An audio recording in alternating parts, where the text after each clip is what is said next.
It was a cold Friday evening when Michael Harrington, a wealthy businessman known for his sharp suits and fast lifestyle, decided to leave work earlier than usual.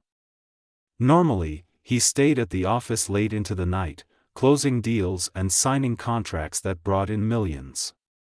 The towering skyline of the city often served as his only company. But that night, something inside him, an instinct he couldn't quite explain, whispered, "Go home." He dismissed his assistant's surprised glance and left the office just after 6, stepping into the chilled autumn air. The streets were already glowing with headlights and neon signs, but for once, Michael wasn't in a rush. He slid into his sleek black Mercedes, the leather seat cold beneath him, and took the familiar road back to his mansion in the suburbs. His estate sat behind tall iron gates, nestled in a quiet, affluent neighborhood where the trees were perfectly trimmed and the lawns perpetually green. As the gates opened slowly, the familiar crunch of gravel under his tires brought a sense of comfort. The house stood tall and grand, its marble columns gleaming under the moonlight. Inside, marble floors, golden chandeliers, and priceless artwork waited in silence. Everything seemed the same, quiet, peaceful, ordinary. But the moment he stepped through the front door, an uneasy sensation tugged at him. The air felt warmer than usual, almost lived in, as if someone had just passed through. Then he heard it, a soft humming that wasn't the stereo. He hadn't left any music playing. No staff were scheduled to be there that night. The humming was faint but distinct, melodic and rhythmic, like a lullaby. It floated through the grand foyer and into the hallways. Curious, he followed it. His Italian leather shoes made barely a sound on the polished marble as he moved, his ears straining. The humming grew clearer as he passed the dining room, then turned a corner. It was coming from the kitchen. He paused, hand on the wall, heart beginning to pound, not with fear, exactly, but a strange anticipation.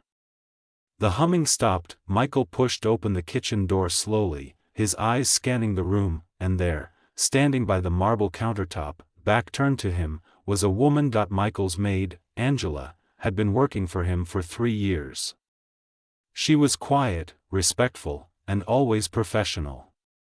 She came and went without fuss, never overstepping boundaries, never asking for anything. The house was always immaculate, the kitchen always stocked, his suits pressed to perfection. Michael had never really paid much attention to her beyond the occasional thank you or polite nod. In his world, people had roles, and Angela played hers without complaint, but tonight, something was different. He stood quietly in the doorway of the kitchen, half shadowed by the dim chandelier above, watching a scene he had never imagined. Angela wasn't cleaning. She wasn't cooking or organizing cupboards or arranging fruit bowls. She was sitting at the small kitchen table, her posture slightly hunched, her hands folded tightly as if holding herself together. In front of her lay a crumpled, handwritten letter. The edges were worn, as if it had been read many times.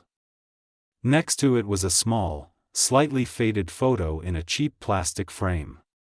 It showed a young boy, maybe 12 or 13, with bright eyes and a hopeful smile. Her son. Michael blinked. He hadn't even known she had children. In all these years, Angela had never spoken of her family. She kept to herself, never taking personal calls, never distracted. But now, her carefully guarded world was unraveling before him. Her voice broke the silence, soft, trembling. "Please, Lord, give me the strength to keep working. Help my son finish school. Don't let him give up on his dreams." Her words weren't meant for anyone else to hear. They were private, sacred. Michael felt something shift inside him. Her voice cracked mid-prayer, and a tear escaped down her cheek. She wiped it quickly, as if ashamed, glancing around to make sure she was alone. She had no idea anyone was watching. In that moment, Michael saw her, really saw her, for the first time, not as the maid who came in early and left late, not as the woman who dusted his art collection or polished his floors, but as a mother. A woman carrying quiet burdens. Someone who worked tirelessly not just for survival, but for love, for a boy with a future she was trying desperately to protect. Michael felt a lump rise in his throat, and suddenly, his mansion didn't feel quite so empty anymore. Michael stepped back quietly, unsure what to do. His chest felt heavy, weighed down by a feeling he wasn't used to, guilt, maybe, or something deeper. He had lived in this house for years, surrounded by opulence and comfort, never needing to think twice about money. And yet, under the same roof, someone had been carrying a mountain of pain in silence. That night, he barely slept. Angela's prayer echoed in his mind. The next morning, curiosity, or perhaps conscience, got the better of him. After breakfast, instead of heading to his office like usual, he stayed behind. When Angela came in to begin her usual duties, he asked her to sit down with him at the long dining table. She hesitated, looking unsure. Michael never spoke to her this way. He was always polite, distant, formal. She sat slowly, her hands folded in her lap, eyes alert and cautious. Michael took a breath. "Angela, I came home early last night. I heard you praying in the kitchen, and I saw the picture of your son. I don't mean to intrude, but, is everything all right?" Angela's eyes dropped immediately. Her cheeks flushed with embarrassment. For a long moment, she didn't speak. But something in Michael's tone, gentler than usual, seemed to invite honesty. "My son's name is David," she said quietly. "He's 17. Smart, kind, he wants to go to college, engineering, maybe. He's always fixing things, taking things apart. But the bills," her voice trailed off. "They're too much. Even with 2 jobs, here, and the diner at night, it's still not enough." She looked up, her eyes glassy. "I don't want him to give up. I don't want him to feel stuck like I did. I never finished school. I had him when I was barely 20. I've been working ever since. And now, everything I do is so he can have something better. But it feels like no matter how hard I try, the door keeps closing." Her voice trembled. "I just don't want him to think his future ends where mine began." Michael sat in stunned silence. His world of private jets and 5-star hotels suddenly felt hollow. He had spent millions on things he barely remembered: cars collecting dust, parties with strangers, designer suits for boardrooms, and across from him sat a woman fighting with everything she had, just to keep her son's dream alive. The following week, Michael couldn't shake the image of Angela at the kitchen table, whispering prayers into the night. It haunted him, not in a way that disturbed him, but in a way that changed something deep inside. He had spent his life calculating profits and sealing deals, but for once, he wanted to do something that wasn't about return on investment. He wanted to make a difference. Quietly, he began making phone calls that he contacted universities across the state, spoke with admissions officers, and inquired about scholarship opportunities. He explained David's situation, his potential, his ambition, the sacrifices his mother had made. When scholarship offers fell short, Michael stepped in personally.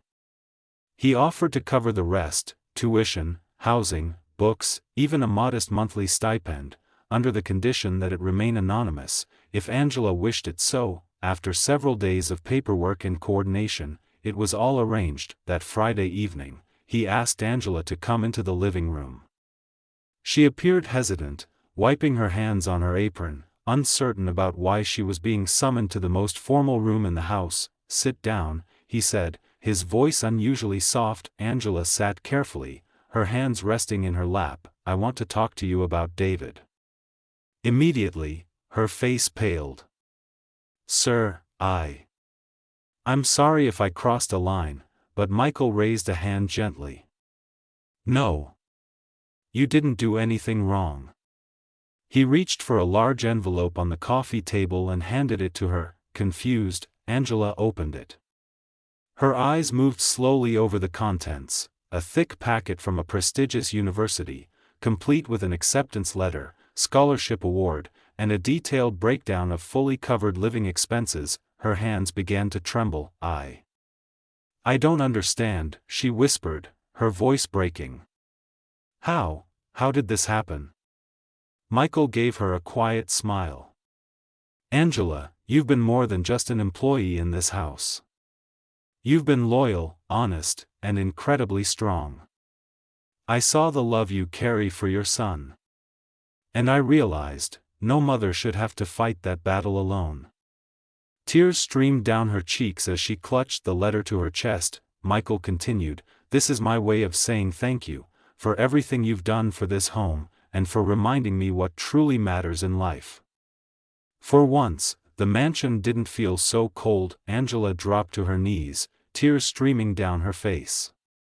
Her fingers clutched the letter like it was something sacred, a miracle she had never dared to ask for. She opened her mouth to speak, to thank him, but no words came. Instead, between sobs, she whispered, "God bless you. God bless you," again and again, her voice trembling with gratitude. Michael stood there, stunned by the raw emotion unfolding in front of him. For a man used to control, to numbers and negotiations, this moment unraveled something tightly wound inside him. He had always believed that wealth meant freedom, freedom to buy, to travel, to dominate the market. But here was something entirely different. Something real. Pure. His throat tightened, and to his own surprise, he felt tears welling up. It had been years since he'd cried, he couldn't even remember the last time. But this wasn't the cry of loss or frustration. It was the quiet ache of awakening. A lifetime of deals and acquisitions had never made him feel this full. For the first time in years, Michael Harrington, billionaire, CEO, mogul, cried not from pain, but from the overwhelming realization that true wealth had nothing to do with yachts, or stocks, or square footage. It was in the lives you lift. In the burdens you help carry. In the quiet, unseen prayers you choose to answer. From that day forward, something changed. Angela returned to her duties, but with a lighter heart and a radiant smile that hadn't been there before. She no longer bore the weight of uncertainty on her shoulders. Her son's future, David's dream, was no longer a distant hope. It was real. And she could breathe. As for Michael, the change was deeper than anyone could see. He started coming home earlier. Spent weekends volunteering instead of on the golf course. He launched a foundation for underprivileged youth, named quietly in honor of David. And though he still wore tailored suits and signed million-dollar contracts, his heart was no longer driven by profit alone. He often thought back to that cold Friday evening, the night he came home early, and heard a quiet voice humming in the kitchen, because sometimes, the smallest voices carry the greatest lessons, and sometimes, the richest man in the room is the one who finally learns how to give.